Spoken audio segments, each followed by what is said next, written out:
क्या झारखंड में होगा खेल? हेमंत सोरेन और बीजेपी की दोस्ती का धुआं यूं ही नहीं उठ रहा। पर्दे के पीछे की कहानी क्या है, चलिए आपको बताते हैं।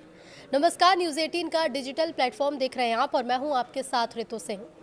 बिहार चुनाव खत्म होते ही झारखंड अब फोकस में आ गया है। झारखंड की राजनीति में हलचल बढ़ गई है। हेमंत सोरेन और बीजेपी के गठबंधन की अटकलें तेज हैं। पहले मुख्यमंत्री हेमंत सोरेन का पत्नी कल्पना सोरेन के साथ दिल्ली दौरा, उसके ठीक बाद राज्यपाल का अमित शाह से मिलना, ये महज कोई संयोग नहीं दिख रहा है। सियासत में टाइमिंग का अपना ही महत्व होता है और यही कारण है कि रांची की गलियों से लेकर दिल्ली की सड़कों तक सियासी गलियारों में जेएमएम एनडीए गठबंधन के अटकलों का बाजार गर्म है। दावा तो यहाँ तक भी किया जा रहा है कि हेमंत सोरेन खुद बीजेपी के टच में है। हालांकि जेएमएम ने इस दावे का खंडन भी किया, लेकिन तस्वीर अब भी धुंधली है सियासत में, क्योंकि कुछ भी परमानेंट नहीं होता। कब वक्त का पहिया घूम जाए कौन जानता है, वो भी ऐसे वक्त में जब जेएमएम के रिश्ते राजद और कांग्रेस से अच्छे नहीं दिख रहे। तो देखिए, झारखंड में बड़े राजनीतिक फेरबदल की आशंका अब संभावनाओं में बदलती नजर आ रही है। बिहार विधानसभा चुनाव में महागठबंधन को करारी हार मिली। इस हार के बाद झारखंड में भी इंडिया गठबंधन की नींव हिलती नजर आ रही है।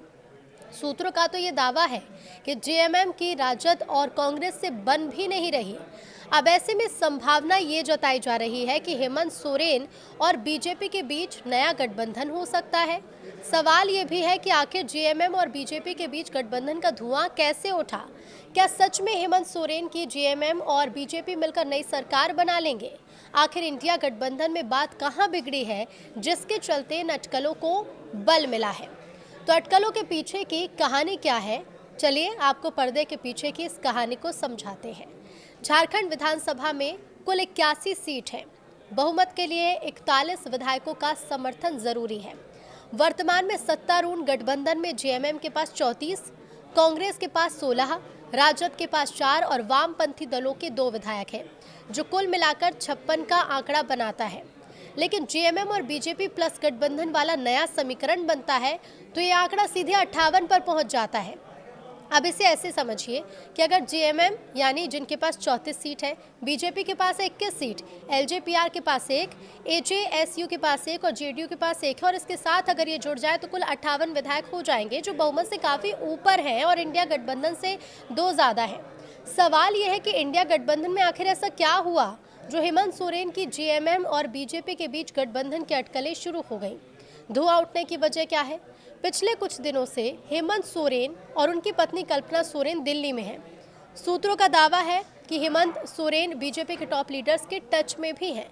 इधर मंगलवार को झारखंड के राज्यपाल संतोष गंगवार ने केंद्रीय गृह मंत्री अमित शाह से मुलाकात की। इस मुलाकात की टाइमिंग ने जेएमएम और बीजेपी के बीच गठबंधन के अटकलों को और हवा दी। सूत्रों ने कहा कि बिहार चुनाव के बाद इंडिया गठबंधन में दरारें साफ दिख रही हैं। हेमंत सोरेन फिलहाल ईडी की जांच का सामना कर रहे हैं।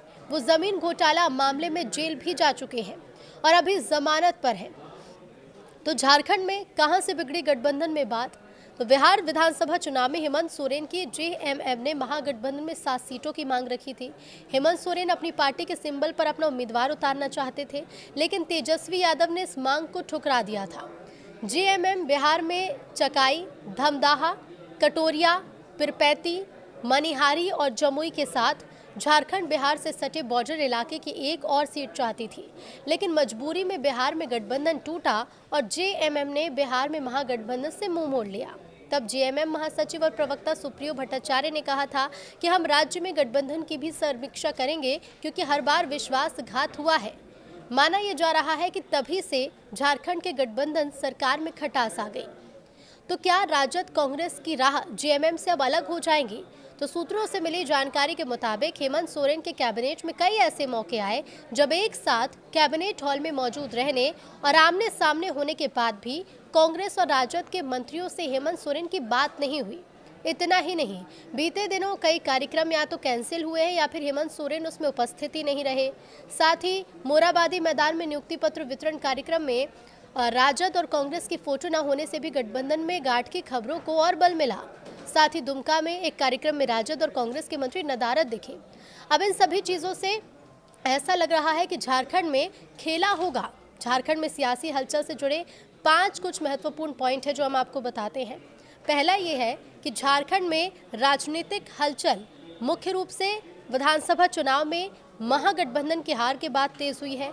मुख्यमंत्री हेमंत सोरेन और उनकी पत्नी कल्पना सोरेन के दिल्ली दौरे ने अटकलों को हवा दी है।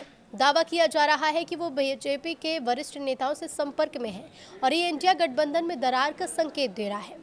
इसके साथ ही हेमंत सोरेन का दिल्ली दौरा ही मुख्य वजह है। हेमंत सोरेन अपनी पत्नी कल्पना सोरेन के साथ कुछ दिनों से दिल्ली में है।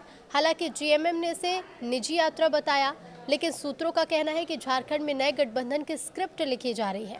और इसी बीच झारखंड के राज्यपाल संतोष गंगवार ने गृह मंत्री अमित शाह से भी मुलाकात की, जिसने इन अटकलों को और बल दे दिया।